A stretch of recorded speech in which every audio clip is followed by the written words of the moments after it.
Assalamualaikum warahmatullahi wabarakatuh. Kami dari kelompok 1 dari mata kuliah akuntansi sektor publik ingin memaparkan materi dari pertemuan 1 sampai dengan pertemuan 4. Sebelum memulai materi, izinkan kami memperkenalkan diri terlebih dahulu. Perkenalkan, nama saya Dr. Safir Badullah. Perkenalkan, nama saya Putri Desianti. Nama saya Fiona Karima. Nama saya Kamila Binadia. Perkenalkan, nama saya Raihan. Perkenalkan, nama saya Rizky Ramadan. Saya Zahra Musyafa.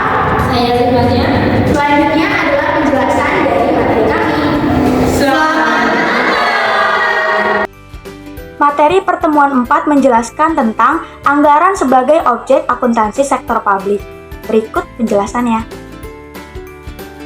Hubungan keuangan negara dan daerah dengan akuntansi sektor publik adalah penting untuk memastikan alokasi sumber daya nasional yang efektif dan efisien, serta mewujudkan pemerataan kesejahteraan masyarakat di seluruh Indonesia. Hubungan keuangan negara dan daerah dalam akuntansi sektor publik. Hubungan keuangan antara pemerintah pusat dan daerah diatur dalam Undang-Undang Nomor 1 Tahun 2022 tentang hubungan keuangan antara pemerintah pusat dan pemerintah daerah. Ruang lingkup hubungan keuangan antara pemerintah pusat dan daerah meliputi pemberian sumber penerimaan daerah berupa pajak dan retribusi. Akuntansi sektor publik penting untuk memastikan transparansi, akuntabilitas, dan efektivitas pengelolaan keuangan negara dan daerah.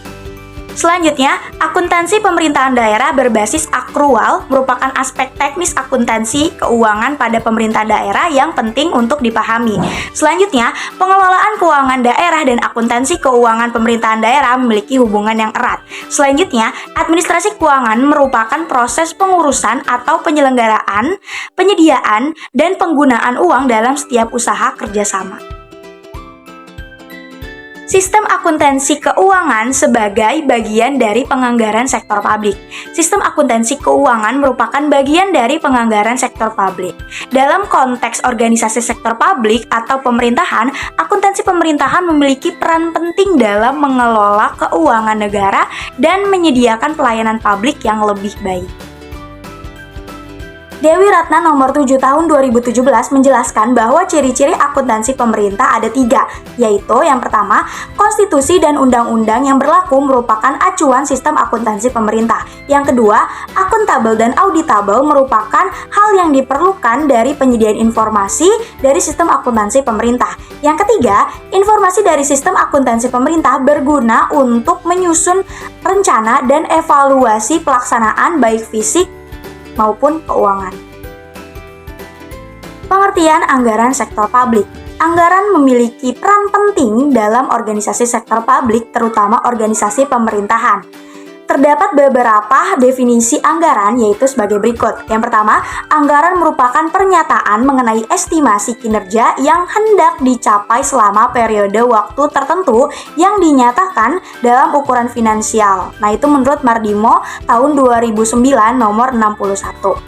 Selanjutnya, menurut Bastian tahun 2006 nomor 163, anggaran sebagai paket pernyataan, perkiraan penerimaan dan pengeluaran yang diharapkan akan terjadi dalam satu atau beberapa periode mendatang. Jika diperhatikan, kedua pengertian yang sudah saya bacakan tadi itu memiliki persamaan dan perbedaan. Kedua definisi tersebut sama-sama menyatakan bahwa anggaran adalah untuk periode waktu tertentu di mana anggaran yang akan mendatang nanti. Fungsi anggaran sektor publik. Nah, teman-teman, fungsi anggaran sektor publik ini ada 6 fungsi. Yang pertama, anggaran sebagai alat perencanaan. Artinya, anggaran ini bisa merumuskan tujuan serta sasaran kebijakan agar sesuai dengan visi misi yang telah ditetapkan. Nah, selanjutnya ini anggaran ini bisa menentukan indikator kinerja dan tingkat pencapaian strategi. Yang kedua, anggaran sebagai alat pengendalian. Artinya, anggaran sebagai instrumen pengendalian yang digunakan untuk menghindari adanya pengeluaran yang lebih besar atau overspending. Yang ketiga, anggaran sebagai alat kebijakan fiskal. Artinya, melalui anggaran organisasi sektor publik dapat menentukan arah atas kebijakan tertentu. Yang keempat, anggaran sebagai alat politik. Artinya, pada sektor publik, anggaran ini merupakan dokumen politik sebagai bentuk komitmen eksekutif dan legislatif dari kesepakatan atas penggunaan dana publik untuk kepentingan tertentu. Yang kelima, anggaran sebagai alat koordinasi dan komunikasi. Artinya, anggaran ini dapat digunakan sebagai alat koordinasi dan komunikasi antara atau seluruh bagian dalam pemerintahan. Yang keenam atau yang terakhir, anggaran sebagai alat penilaian kinerja. Artinya, kinerja eksekutif berdasarkan pencapaian target anggaran, efektivitas, dan efisiensi pelaksanaan anggaran. Anggaran sektor publik ini memiliki tujuan dan karakteristik. Nah, tujuannya adalah anggaran bagi sektor publik adalah untuk mencapai tujuan dalam rangka memberikan pelayanan kepada masyarakat atau rakyat yang tujuannya adalah untuk meningkatkan pelayanan publik dan kesejahteraan masyarakat.